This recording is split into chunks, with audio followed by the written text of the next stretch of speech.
فطار العيد يعني كبدة اسكندراني، يعني حلويات، يعني طحال، يعني فشة، يعني كلاوي، الحاجات الحلوة قوي اللي احنا بنصحى من النوم نلاقي امهاتنا ربنا يخليهم لينا محضرينها لنا. ودي طقوس الشعب المصري، لازم يفطر الكبدة الصبح اول ما يصحى من النوم. واللي بيعمل كده يكتب لي في الكومنتات. والنهارده بقى انا جايه عشان اقول لكم تفاصيل الكبده الاسكندراني وازاي نطلعها حلوه جدا وتبهري كل اللي ياكلها، وهيفكرك ان انت شارياها من بره.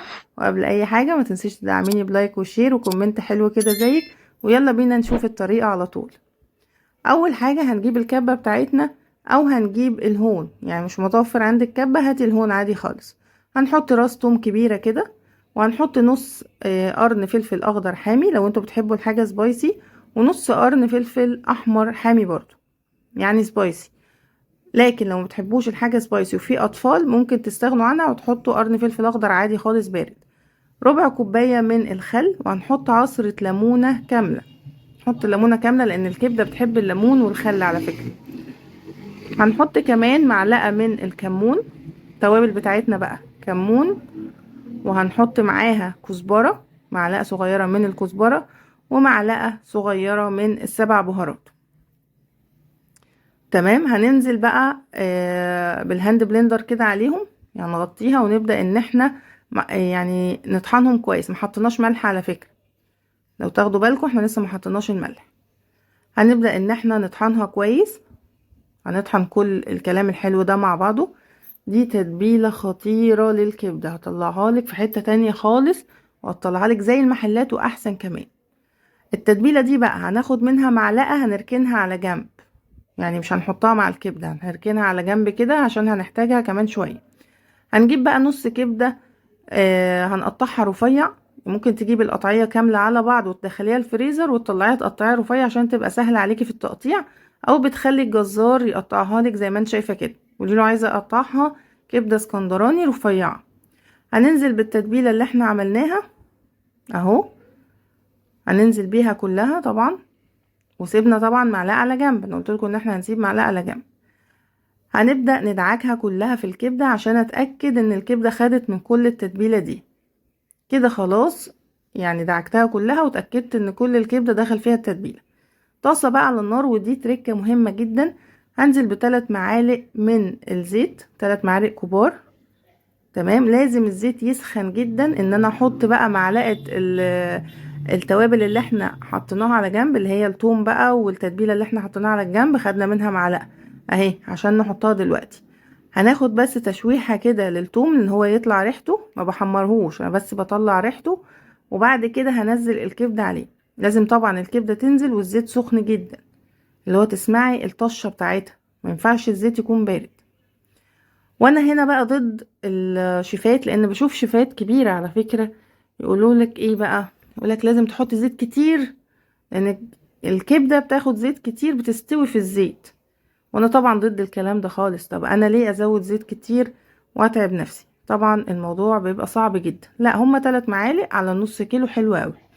هنا بقى الكبدة مش هنقلبها خالص عشان ما تنزلش مية، هنبدأ نسيبها لحد ما لونها يتغير. هنسيبها كده دقيقة على النار لحد ما اللون بتاعها يتغير زي ما انتم شايفين، دقيقة او دقيقتين بالظبط. اهو في الحالة دي اقدر ان انا اقلبها عادي بقى. هنبدأ نقلبها عشان نتأكد ان كل الكبدة دخل معاها السوى، وكمان المعلقة من التتبيلة اللي احنا حطيناها تاخد من ريحتها. هي كده خلاص استوت معانا، خدت حوالي 5 دقايق على النار. هبدأ اتبلها بشوية ملح لاننا ما حطيناش الملح على فكرة. هنحط لها بقى معلقة ملح صغيرة، او حسب الرغبة طبعا، انت بتدوقي وبتشوفي انت بتحتاجي ملح قد ايه، لان كل واحد والتاني بيبقى مختلف في الملح بتاعه. انا ممكن احب ملح قليل، انت تحبي ملح ازيد، فطبعا دي حسب الرغبة. هنديها تقليبة كده بالملح اللي احنا حطيناه. لو وصلتي معايا في الفيديو لحد هنا ما تنسيش تنزلي تدعميني بلايك وكومنت حلو كده زي. هنبدأ بقى نقطع شوية فلفل اخضر على اصفر على احمر، اللي متوفر فيهم عندكم ممكن تستخدموه. يعني لو مش متوفر فلفل احمر واصفر ممكن نستغنى عنهم، مش ضروري خالص والوصفة مش هتبوظ. هنستخدم فلفل اخضر بس عادي خالص. هنحط بقى الفلفل معاها ونسيبه يدبل شوية حوالي 5 دقايق كمان. الكبدة يا جماعة ما بنسيبهاش كتير على النار علشان ما تشدش معانا. كمان معلومة مهمة، الكبدة ما بتتغسلش، ما بنغسلش الكبدة خالص، هي بتيجي من عند الراجل بنشتغل بيها على طول.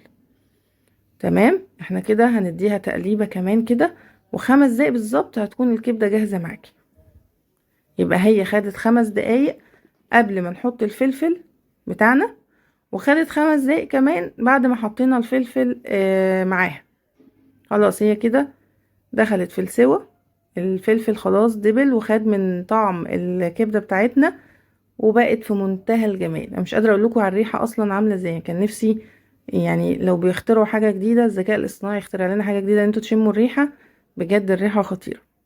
كده خلاص بقت جاهزة معايا واحسن من المطاعم بكتير. شفتي الموضوع سهل جدا ازاي؟ ما نروحش بقى نشتري الساندوتش ب85 جنيه وب75 جنيه ليه؟ يعني احنا ممكن نعملها كمية كبيرة جدا في البيت بنص كيلو من الكبدة بس. هنبدأ بقى نغرفها. طبق التقديم بقى بتاعنا هنا بقى ممكن ناكلها زي ما احنا عايزين، دي بقى حسب الرغبة طبعا. عيش بلدي وشوية طحينة وسلطة، ممكن رز، يعني ابيض سادة، ممكن رز بشعرية، ممكن مكرونة، زي ما احنا عايزين. طبعا دي بتختلف الاذواق وحسب كل واحد بيحبها بايه. زي ما انتوا شايفين كده جميلة في منتهى الجمال. وما تنسيش تنزلي تدعميني بلايك وشير وكومنت حلو كده زيك لو وصلتي معايا الفيديو للنهاية. بجد بشكر كل الناس اللي تابعوني وكل الناس اللي متابعيني على طول ودايما بيدعموني بلايكات. وتابعونا الفيديوهات الجاية ان شاء الله. باي باي.